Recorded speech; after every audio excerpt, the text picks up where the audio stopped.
అననగనగా ఒక వనము. ఆ వనంలో కాకి, పావురం, కొంగ స్నేహంగా ఉన్నాయి. ఒకరోజు ఆ మూడు ఒక పందెం కట్టుకున్నాయి.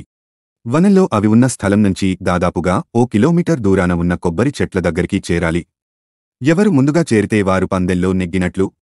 ఆ నెగ్గిన వాళ్ళు ఏం చెప్పినా మిగతా వాళ్ళిద్దరూ అలా నడుచుకోవాలనే పందెం అది.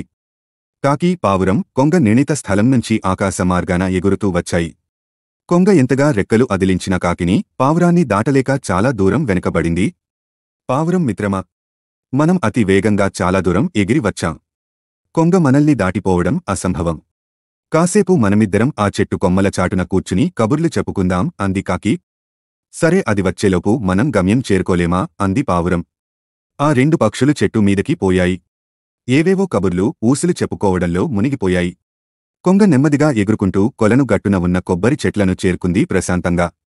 అది చూసిన పావురం, కాకి పిచ్చి కబుర్లు ఆపేసి గబగబా ఎగిరివచ్చి ఆయాసపడుతూ కొంగ చెంత వాలిపోయాయి. మమ్మల్ని ఓడించావు కొంగగారు.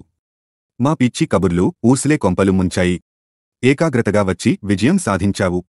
నీకు భినందనలు అన్నాయి పావురము, కాకి తలదించుకొని. చూసారా పిల్లలు, పిచ్చి కబుర్లు ఎంత నష్టం కలిగిస్తాయో. హాయ్ ఫ్రెండ్స్, ఇలాంటి వీడియోస్ మరిన్ని ఫ్రీగా చూడడానికి ఛానల్ని సబ్స్క్రైబ్ చేసుకోండి. అలాగే పక్కన ఉన్న గంట సింబల్ని నొక్కి పెట్టుకోండి.